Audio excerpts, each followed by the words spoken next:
Hi hello. ഇന്ന് നമുക്ക് നല്ല ടേസ്റ്റി ആയിട്ടും സിമ്പിളായിട്ട് ഉണ്ടാക്കിയെടുക്കാൻ വേണ്ടി പറ്റുന്ന നല്ലൊരു അടിപൊളി റെസിപ്പിയാണ് കേട്ടോ. രാവിലെ ചായയുടെ കൂടെയോ ഇനി വൈകുന്നേരം നമുക്ക് ചായയുടെ കൂടെ കഴിക്കാൻ വേണ്ടി പറ്റുന്ന അടിപൊളി റെസിപ്പിയാണ്. അപ്പോൾ എന്തായാലും ഒന്ന് ട്രൈ ചെയ്ത് നോക്കാം. ഇഷ്ടമായ ലൈക്ക് ചെയ്യാനും സബ്സ്ക്രൈബ് ചെയ്യാനും ഷെയർ ചെയ്യാനും കമൻറ്റ് ചെയ്യാനും ഒന്നും മറക്കില്ല കേട്ടോ. അപ്പോൾ നമുക്ക് വീട്ടിലോട്ട് പോകാം. അപ്പോൾ നമുക്ക് ഈ റെസിപ്പി ഉണ്ടാക്കിയെടുക്കാനായിട്ട് ആവശ്യമായിട്ടുള്ളത് ഒന്നിക്കൽ നമുക്ക് 1 കപ്പ് മൈദ എടുക്കാം, അല്ലാന്നുണ്ടെങ്കിൽ ഗോതമ്പ് പൊടി വെച്ചിട്ടും ചെയ്യാം കേട്ടോ. അപ്പോൾ ഞാനിപ്പോൾ മൈദ എടുത്തിട്ടുണ്ട് 1 കപ്പോളം. ഗോതമ്പ് പൊടിയാണ് നിങ്ങൾക്ക് ഇഷ്ടമെന്നുണ്ടെങ്കിൽ അതും എടുക്കാം. നമുക്ക് അത് വെച്ചിട്ടും ഇതുപോലെ തന്നെ റെഡിയാക്കിയെടുക്കാൻ വേണ്ടി പറ്റും. ഇനി ഇതിലേക്ക് നമുക്ക് ആവശ്യമുള്ള ഉപ്പ് ചേർക്കാം കേട്ടോ. 1/4 ടീസ്പൂൺ ഉപ്പ്, 1/2 ടീസ്പൂൺ പഞ്ചസാര ചേർക്കുന്നുണ്ട്. ഇതിലേക്ക് നമുക്കൊരു 1/2 ടീസ്പൂണോളം ഇൻസ്റ്റൻറ്റ് ഈസ്റ്റും കൂടിയും ചേർത്തെടുക്കാം കേട്ടോ.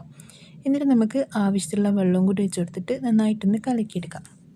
അപ്പോൾ ഏകദേശം ഞാനിപ്പോൾ ഇതിലേക്ക് 1/4 കപ്പോളം ചൂടുവെള്ളം കേട്ടോ ഒഴിച്ചിട്ടുള്ളത്. നമ്മൾ തണുത്ത വെള്ളം എടുക്കരുത്, നമുക്ക് കുറച്ച് ചൂടുള്ള, നമ്മൾ കൈ വെച്ച് തൊടാൻ പറ്റുന്ന ആ ഒരു ചൂടുള്ള വെള്ളം വേണം കേട്ടോ ഇതൊന്ന് മിക്സാക്കി എടുക്കാൻ വേണ്ടിയിട്ട്. അപ്പോൾ ഞാനിപ്പോൾ 1/4 കപ്പോളം വെള്ളം കൂടി വെച്ച് കൊടുത്തിട്ടുണ്ട്. എന്നിട്ട് നന്നായിട്ട് ഇതൊന്ന് ഇളക്കിയെടുക്കാം കേട്ടോ. ഇതുപോലെ ഒന്ന് മിക്സാക്കിയെടുക്കാം. നന്നായിട്ട് മിക്സാക്കി എടുത്തതിന് ശേഷം നമുക്ക് ഇതിലേക്ക് കുറച്ച് ഓയിലും കൂടി വെച്ചെടുക്കാം കേട്ടോ. അപ്പോൾ ഇതാ ഈ ഒരു പാകത്തിനാണ് ഇത് റെഡിയാക്കി എടുക്കേണ്ടത്. നല്ല ലൂസാനും പാടില്ല, എന്നാൽ നല്ല ടൈറ്റായിട്ട് കിട്ടാനും പാടില്ല കേട്ടോ. ഈ ഒരു പാകത്തിന് റെഡിയാക്കിയിട്ട് എടുക്കാം. ഇനി നമ്മളിതാ മിക്സാക്കി വെച്ചിട്ട് നമ്മളെ മാവിലേക്ക് 1 ടീസ്പൂണോളം ഓയിലും കൂടി ചേർക്കുന്നുണ്ട് കേട്ടോ. ഓയിലും കൂടി ചേർത്തിട്ട് ഒന്ന് ചെറുതായിട്ട് മിക്സാക്കി കൊടുക്കാം. എന്നിട്ട് നമുക്കിത് അടച്ച് വെക്കാം കേട്ടോ. അടച്ച് ഒരുപാട് സമയം വെച്ചിട്ട് ഇതിൽ ബബിൾസ് ഒന്നും വരാൻ വേണ്ടി വെയിറ്റ് ചെയ്യേണ്ട കാര്യമൊന്നുമില്ല.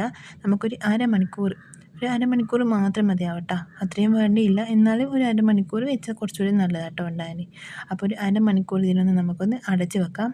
എന്നിട്ട് നമുക്കിത് റെഡിയാക്കിയിട്ട് എടുക്കാം കേട്ടോ. അപ്പോൾ ആ ഒരു അരമണിക്കൂർ കൊണ്ട് നമുക്ക് ചെറിയൊരു പണിയും കൂടി ഉണ്ട്. ഇപ്പം നമ്മളിതാ ഓയിലും കൂടി ചേർത്തിട്ട് ചെറുതായിട്ട് നന്നായിട്ട് മിക്സ് ആക്കിയിട്ട് എടുത്തിട്ടുണ്ട്. ഇനി നമുക്കിതൊന്ന് അടച്ച് വെക്കാം. അതൊരു സൈഡിലേക്ക് അങ്ങ് മാറ്റി വെക്കാം കേട്ടോ. അപ്പോൾ ഇപ്പം നമ്മളിതാ ഒരു പാൻ എടുത്തിട്ടുണ്ട്. അതിലേക്ക് 1-2 ടീസ്പൂണ് പഞ്ചസാര ചേർത്തെടുക്കാം കേട്ടോ. എന്നിട്ട് ഇതിൽ നമ്മൾ ഇനി വെള്ളമൊന്നും ചേർക്കുന്നില്ല, നല്ല ഫുൾ ഫ്ലെയിമിൽ വെച്ച് കൊടുക്കാം. എന്നിട്ട് നമുക്ക് നന്നായിട്ട് കളറൊന്ന് മാറ്റിയെടുക്കാം കേട്ടോ. ഇതാ ഈ ഒരു പരുവത്തിൽ ആയിക്കഴിഞ്ഞാൽ നമുക്കിതിലേക്ക് ഒരു 1/2 കപ്പ് തേങ്ങ ചിരവിയതും കൂടി ചേർത്ത് കൊടുത്തിട്ട് നന്നായിട്ട് മിക്സ് ആക്കി എടുക്കാം കേട്ടോ. ഇനി ഫ്ലെയിം അങ്ങ് ഓഫാക്കി കൊടുക്കാം. നമ്മൾ തേങ്ങ ചേർക്കുന്ന ആ ഒരു സമയത്ത് തന്നെ ഫ്ലെയിം അങ്ങ് ഓഫാക്കണം കേട്ടോ.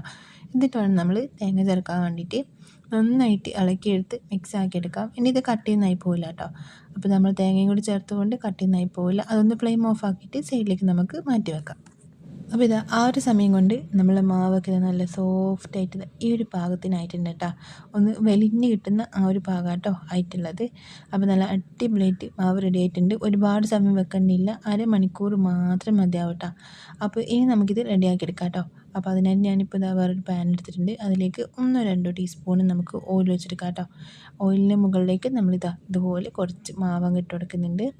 എന്നിട്ട് നമുക്ക് അതിൻ്റെ മുകളിലേക്ക് നമ്മളിപ്പോൾ റെഡിയാക്കി വെച്ചിട്ടുള്ള ആ ഒരു തേങ്ങ ഉണ്ടല്ലോ, അതും കൂടി ഇതിൻ്റെ മുകളിലേക്ക് ഇതുപോലെ ഇങ്ങനെ ഇട്ട് കൊടുക്കാം കേട്ടോ. അപ്പോൾ പാന് ചൂടായിട്ട് വന്നു കഴിഞ്ഞാൽ ലോ ഫ്ലെയിമിലേക്ക് ആക്കി കൊടുക്കുക. എന്നിട്ട് വേണം നമ്മൾ മാവ് ഇതിലേക്ക് ഒഴിച്ചെടുക്കാൻ കേട്ടോ.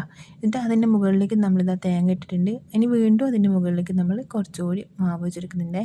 അതിനുശേഷം നമ്മൾ മാവിങ്ങനെ ഒഴിച്ചിട്ട് എല്ലാ ഭാഗത്തേക്ക് ആക്കി കൊടുക്കാം. എന്നിട്ട് നമ്മൾ കുറച്ചുകൂടി ഇതിൻ്റെ മുകളിലേക്ക് തേങ്ങ ഉണ്ടല്ലോ അതിട്ട് കൊടുക്കുന്നുണ്ട്. തേങ്ങയും കൂടി ചേർത്തിട്ട് അടച്ച് വെക്കാം കേട്ടോ. അടച്ച് വെച്ചിട്ട് ഒരു 10-20 സെക്കൻഡ് മാത്രം മതിയാവും. ഒരുപാട് സമയം വെക്കണ്ട. ഒരു 20 സെക്കൻഡ് ഒന്ന് അടച്ച് വെക്കാം. നന്നായിട്ട് ഇത് കുക്കായി പോകാൻ പാടില്ല കേട്ടോ. മുകൾ ഭാഗത്ത് നമ്മളിപ്പോൾ ഇട്ടിട്ടുള്ള ആ ഒരു മാവ് നന്നായിട്ട് കുക്കായിട്ട് കിട്ടാൻ പാടില്ല. ആ ഒരു സമയം കൊണ്ട് തന്നെ നമുക്കിതിനൊന്ന് തിരിച്ചിട്ട് കൊടുത്തിട്ട് പ്രസ് ആക്കിയിട്ട് എടുക്കണം. അപ്പോൾ ഇപ്പോൾ ഒരു 20 സെക്കൻഡ് കഴിഞ്ഞിട്ടുണ്ട്. ഇതാ നമ്മളൊന്ന് തുറന്ന് നോക്കുന്നുണ്ട്. ഈ ഒരു പാകത്തിന് ആയിക്കഴിഞ്ഞാൽ മതിയേ. ഇനി ഇന്ന് തിരിച്ചിട്ട് കൊടുത്തിട്ട് നമുക്ക് നമ്മൾ ഈ ഒരു സ്പൂൺ വെച്ചിട്ട് തന്നെ നന്നായിട്ടൊന്ന് പ്രസ്സാക്കി കൊടുക്കാം കേട്ടോ. എന്നിട്ട് അതിങ്ങനെ പരന്ന് വരും. അടിഭാഗത്തുനിന്ന് ഇതുപോലെ ഇങ്ങനെ പരന്ന് കിട്ടും കേട്ടോ. എന്നിട്ട് ലോ ഫ്ലെയിമിൽ ആദ്യം ഇട്ട് കൊടുക്കാം. അതിനുശേഷം നമുക്ക് കുറച്ചൊന്ന് മീഡിയം ഫ്ലെയിമിലേക്ക് ആക്കി കൊടുത്തിട്ട് നന്നായിട്ടൊന്ന് മൊരിയിച്ചെടുക്കാം കേട്ടോ. അപ്പോൾ ആദ്യം തന്നെ നമ്മൾ ഫ്ലെയിം കൂട്ടി കൊടുക്കാൻ പാടില്ല. ലോ ഫ്ലെയിമിൽ വെച്ചിട്ട് വേണം നമ്മളിതൊന്ന് കുക്കാക്കി എടുക്കാൻ. എന്നിട്ട് ഈ സൈഡ് ഭാഗത്ത് നമ്മൾ കാണുന്നുണ്ടല്ലോ, ആ ഒരു വൈറ്റ് കളറിൽ മാറിക്കഴിഞ്ഞാൽ ഏകദേശം ഒന്ന് കുക്കായിട്ട് കണ്ടു കഴിഞ്ഞാൽ ഫ്ലെയിം ഒന്ന് ഇത്തിരി ഒന്ന് കൂട്ടി കൊടുക്കാം കേട്ടോ. മീഡിയം ടു ലോ ഫ്ലെയിമിലേക്ക് ആക്കി കൊടുക്കാം. എന്നിട്ട് നമുക്ക് ആ സൈഡും കൂടി നന്നായിട്ടൊന്ന് മൊരിയിച്ചെടുക്കാം കേട്ടോ. ഇതാ ഈ ഒരു രീതിക്ക് ആക്കിയിട്ട് എടുത്തു കഴിഞ്ഞാൽ നമ്മൾ അടിപൊളിയായിട്ടുള്ള റെസിപ്പി റെഡി ആയിട്ടുണ്ട് കേട്ടോ.